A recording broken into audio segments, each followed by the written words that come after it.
Walang katao-tao sa bayan ng Ogden Marsh at nasusunog ang lahat ng gusali. Pero 2 araw bago ang insidente ay pinakitang masaya pa ang lahat ng tao dito habang nanonood ng baseball match.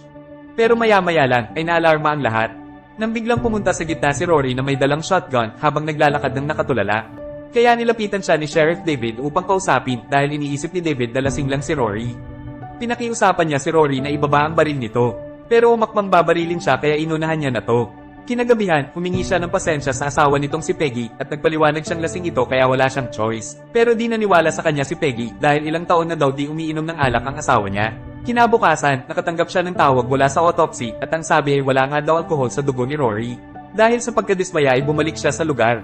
At doon naman ay nakita niya ang prinsipal na si Ben na nakatulala din na tulad ng napansin niya kay Rory. Ilang beses niya tong tinawag pero para tong tuliro at agad umalis. Samantala, sa klinik naman ng asawa niyang si Judy ay dinala ni Deirdre ang asawa niyang si Bill dahil di daw maganda ang lagay nito. Pero sabi ni Bill ay pagod lang daw siya. Pero kahit anong itanong ni Judy, yun lang lagi ang sagot niya. Noong gabi din na yun, nakarinig ng ingay si Deirdre sa garahe, kaya agad niya tong pinuntahan. Umaandar pala yung traktora nila, pero wala naman doon si Bill. At bigla ay narinig niyang sumigaw yung anak niya kaya nagmadali siyang bumalik sa bahay. Wala yung anak niya sa kwarto. At nang magkita sila, sinabihan siya nitong huwag magingay. Nagtago sila sa cabinet dahil sabi nung bata ay may hawak daw na kutsilyo ang tatay niyang si Bill. Natagpuan agad sila ni Bill pero imbes pasukin ay nilock nito yung pinto. Binuhusan nito ng gasolina yung bahay tapos ay walang pagdadalawang isip na sinindihan. Nang dumating sina David, ay huli na ang lahat, patay na si Deirdre at ang anak niya, habang si Bill naman ay nakatulala lang. At nang lumapit ang galit na si Judy, ay sumipol-sipol lang si Bill na parang wala lang. Hanggang sa dinala nila si Bill sa presinto, ay nakatayo lang siya, di nagsasalita at nakatulala. At noong araw din na yun, 3 hunter na naglalakad sa sapa ang nakakita ng parachute sa puno. At nang hinila nila ang tali nito, ay naroon din ang bangkay ng piloto. Nang pinuntahan ni na David yung lugar, ay nabanggit sa kanya ni Russell ang usap-usapan na mayroon daw bumagsak na eroplano sa lugar nila. Kaya upang makasigurado kung totoo nga ito, ay hinalugog nila yung kahabaan ng ilog.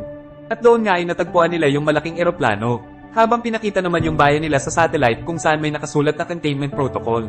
May nabuong hinala sa utak ni David.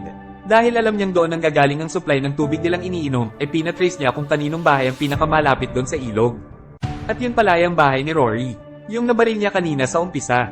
Kaya naisip niyang may lamang chemical yung eroplano at nalalaso na nito ang tubig ng bayan nila. Kaya agad siyang pumunta sa mayor upang ipasara ang supply ng tubig sa buong bayan. Pero tumanggi yung mayor na isarado ang supply dahil mababankrupt daw nito ang buong bayan. Pero dahil concerned si David sa kalusugan ng lahat ay siya mismo ang nagsarado sa water supply. Pagbalik nila sa presinto ay natagpuan nilang nakahiga at duguan si Bill. Kaya lumapit sila para i-check ito. Pero bigla sila nitong inatake na parang zombie. Kaya tinawagan nila yung mga kukuha dapat dito pero nadiskubre nilang putol ang linya ng telepono. At wala na ding internet. Nang lumabas si David ay napansin niyang wala ang mga tao bukod sa isang babaeng kumakanta habang nagbibisikleta. At isang itim na sasakyan na noon ay kumukuha ng litrato. Pero nang lalapitan niya to ay agad tong kumaripas ng takbo. Tapos may narinig siya sa malapit na morgue kaya pumunta siya agad dito. Pagpasok niya sa loob nakita niya ang isang lalaking buhay pa na nakahiga pero nakatahi ang mata at bibig nito. At biglang may pumalo sa likuran niya. Yung examiner na nagtatrabaho sa morgue at infected na din pala to ng virus. Binalak siya nitong patayin sa pamamagitan ng bone cutter. Hinila ni David yung wire ng cutter kaya napatay nung examiner ang sarili niya. Pero umaandar pa yung cutter palapit kay David. Buti dumating si Russell at hinugot to sa saksakan. Tapos, pinapauwi niya muna sa magulang niya si Judy. Pero tumanggi to dahil kailangan daw ang doktor sa bayan. Maya-maya ay may narinig si Judy sa labas kaya lumabas si David para alamin ito. Pero doon ay dinakip siya ng mga militar. Tapos ay sinakay siya sa school bus kung saan naroon din sina Russell at Judy. Dinala sila sa ginawang kampo ng sundalo na nandun din sa loob ng bayan nila at dito ay pinagbubukod-bukod ng mga tao. Iniskan ng body temperature ng lahat at pinaghihiwalay ang positive at negative. Ang problema, mainit ang temperature ni Judy. Kaya hiniwalay siya ng mga sundalo kay David. Gusto sana siyang bawiin ni David pero pilit siyang pinigilan ng mga sundalo. Si Judy naman ay dinala sa loob ng lab kung nasaan ang iba pang mga tao na infected ng virus. At doon ay tinurukan siya ng pampatulog. Nang magising si Judy, nasa isang madilim na kwarto na siya kasama ang iba pang nasa stretcher na siguradong nag-positive din sa test. Habang sa labas naman ay nagkakagulo na ang lahat dahil may isang van ng mga sibilyan na pumasok at nakipagbarilan sa mga sundalo. Kaya sinamantala naman ng iba na tumakas. At dahil sa dami ng mga infected, ay napilitang tumakas yung mga doktor at sundalo, kaya naiwan yung mga pasyente sa loob. Habang sina David naman ay dinala sa ibang kampo. Binibigyan sila ng mga bracelet na may barcode bilang tanda na hindi sila infected ng virus. Ililipat ang mga negative sa ibang lugar. Nakasarado na daw ang lahat ng daan palabas ng bayan at pinapatay ang sino mang makita sa labas. Pero di daw aalis si David nang di kasama si Judy.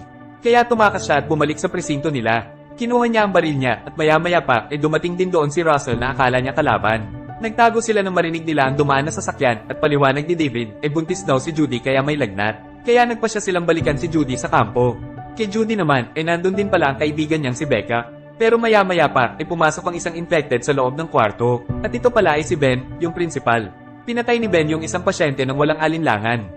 At nang lumapit siya kay Becca para patayin, sinigawan siya ni Judy upang ma-distract siya. Kaya si Judy ang binalingan niya. At nang si Judy naman ang nilapitan niya, buti na lang dumating sina David doon. Nang lumabas sila, nakita nila ang resulta ng riot. Nagkalat ang mga bangkay ng infected at sundalo sa paligid. Nasusunog ang lahat ng gusali sa bayan nila at nagkalat ang mga infected na wala na sa sarili.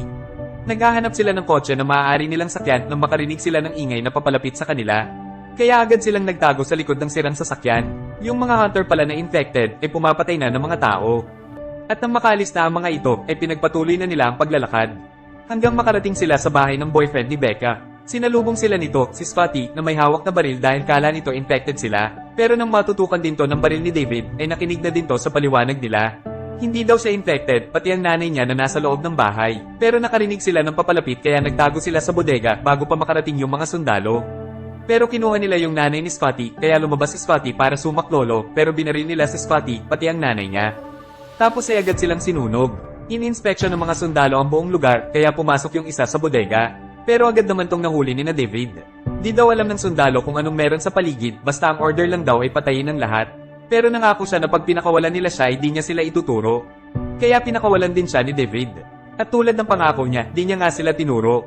Kinaumagahan, nakarating na sila sa bahay ni David. Ginawa ni Russell yung kotse ni David para masakyan habang kumukuha naman ng mga gamit sina David. Naisipan naman pumasok ni Judy sa isang kwarto. Pero nandun pala ang infected na si Peggy. Narinig ni David ang ingay mula sa kwarto kaya agad siyang umakyat at nakita niya si Judy na nakatali sa upuan. At bigla siyang inatake ng anak ni Peggy. Nang sinubukan niyang kunin yung baril niya sa sahig, sinaksak ni Peggy yung kamay niya. Kaya di na siya makagalaw ngayon. Papatayin na ni Peggy si Judy, pero dinislak ito ni David, kaya siya ang pinagbalingan nito. Pero natabig niya ang baril ni Peggy at napatay niya to. At nang babarili naman siya ng anak ni Peggy, nabaril to ni Russell mula sa labas ng bintana. Pero binaril pa ni Russell sina Peggy kahit patay na, kaya naghinala si Judy na infected na din si Russell. Pero dinepensahan siya ni David. Tapos sumakay sila sa kotse at agad umalis. Pero habang nasa biyahe ay umuubo-ubo si Becca, kaya sabi ni Russell baka infected na ito hanggang sa nagtalo-talo na silang apat sa loob. At maya-maya ay may nakita silang helicopter at siguradong nakita din sila nito. Kaya pumarado muna sila sa isang car wash para magtago. Pero habang nagmamasid sila sa paligid napansin nilang may mga tao doon. Nagsimulang bumukas yung washing machine kaya sinubukang paandarin ni David yung sasakyan pero nakalock at madulas ang sahig nito. At noon din inatake sila ng mga infected. Matapos dumipensa sa mga ito naka-andar na sila pero nahila si Becca ng isa sa mga ito. Kaya tuluyan siyang binawian ng buhay. At pinasabog naman ng helicopter yung sasakyan nila. Kaya tatlo na lang sila na naglakad sa highway at nakita naman nila doon ang kotse ni Russell. At noon din may dumadating na sasakyan. Paparahin sana to ni David para kunin. Pero biglang hinagisa ng spike ni Russell yung daan kaya tumawid at nagpagulong-gulong yung sasakyan. Gumapang palabas dito ang isang agent at tinanong to ni David kung anong nangyayari. Paliwanag ng agent ay may dala daw yung eroplano. Isang biological weapon na population control na dadalhin sana sa Texas upang sirain. Kaso nga lang nag-crash yung eroplano nila. At meron na lang silang 48 hours bago pasabugin ng nuclear. Pero bago pa makapagpaliwanag pa, binaril na to ni Russell. Kaya nakumpirma na infected nga siya. Kaya kinuha ni David yung baril ni Russell pero may isa pa pala itong baril kaya tinutukan niya si David at ginawang hostage. At habang naglalakad sila ay sinayang ni Russell yung bala kaya lumapit si David para pakalmahin siya. Pero nang malingat ay sinuntok siya ni David. At sa sandaling yun ay na-realize ni Russell na infected na pala siya ng virus. Kaya hiniling niya na lang na lumakad ng kasama sila hanggang sa huling sandali niya. Hanggang sa makarating sila sa parte ng highway kung saan ito ang boundary na binabantayan ng mga sundalo. At dahil infected na si Russell ay nagpresenta siyang magsakripisyo. Kaya nagpakita siya sa mga sundalo at nagpapansin upang makasalisi sina David at makatawid sa kabila. Pero nang maglabas ng armas ay binaril nila agad si Russell. Habang sina David naman ay nakatawid sa kabila. Nakakuha sila ng truck at radio kaya agad nila itong ginamit upang makaalis. Narinig nila mga nag-uusap sa radio tungkol sa countdown. At nang matapos na ang countdown ay pinakita ang isang malaking pagsabog sa bayan nila. At dahil sa sobrang lakas nito, kahit malayo ay tinangay pa rin yung truck na sinasakyan nila. Pero nakaligtas silang dalawa, kaya naghawak kamay sila habang nakatingin sa nawasak na bayan. Tapos ay naglakad na sila patungo sa malapit na syudad. Pero pinakita na naman yung satellite na nakatapat sa kanila at may nakasulat na namang containment protocol. Subukan mo ring panoorin ang iba pang video sa channel na to. Huwag mo rin kalimutan mag-like at subscribe. Salamat po sa panonood.